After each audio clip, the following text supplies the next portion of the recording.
Hi, and welcome to another coffee break with formation.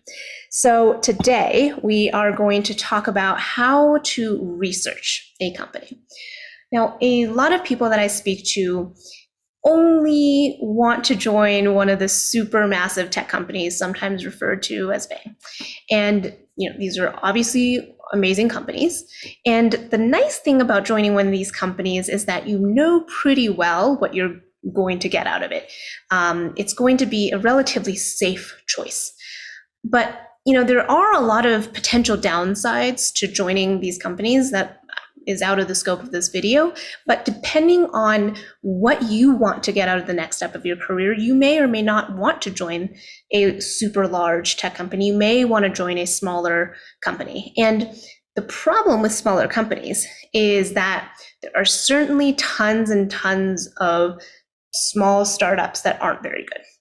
And the problem with this is that unlike at those larger companies that have been vetted by thousands and thousands of other people who've joined before you, you're going to have to oftentimes do your own research when it comes to these smaller companies.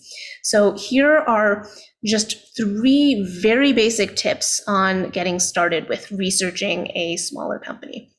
So the first one is everyone, and this applies to universally all companies, to be honest, is you should understand what engineering challenges this company needs to solve, right? A lot of companies that aren't engineering driven will not have massive engineering challenges that you can learn from.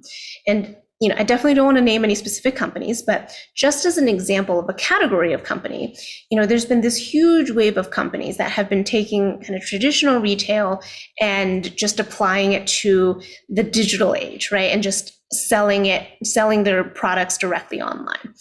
For these types of company, typically retail and brand marketing are going to be kind of the core of the company and not extremely difficult engineering challenges. So when picking a company, try to pick a company that's going to be engineering driven. The second thing is to take a look at the founding team. How many engineers are there and what are the backgrounds of those engineers? You're going to want a founding team with ideally multiple engineering founders, and ideally they have had at least some exposure to some top tier companies.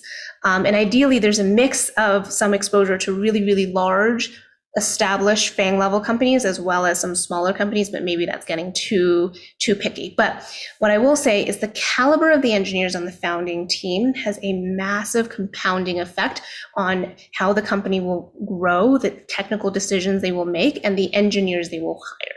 So it is incredibly important to pick a company that has high caliber founding engineering team. And the third tip I have is to take a look at their funding. How much funding do they have? What series are they? And who are the lead investors on their latest round of funding? You will definitely want to look for, names of top tier investors like Andreessen Horowitz, Sequoia, Greylock, Benchmark, Kleiner Perkins. There's definitely a longer list than that, and happy to provide it for anyone who's curious, or my own list rather. And I will say that this is probably one of the weakest indicators, because I do think that there are a lot of legitimate reasons that a company may choose not to take money from a top fund, even if they have the opportunity to. So it's more that, seeing one of these firms behind a company is a good sign, but it's not necessarily sufficient. So yeah, these were kind of 3 good things to research when you're thinking about a company at the top of your funnel. When you're considering which companies you should be even interviewing for, there's a whole set of other considerations that you should be thinking about when you're looking at an offer and potentially, hopefully, comparing offers between multiple companies at the bottom of your funnel. But we will leave that for the next video. So that will be it for today. And I will see you at the next coffee break with formation.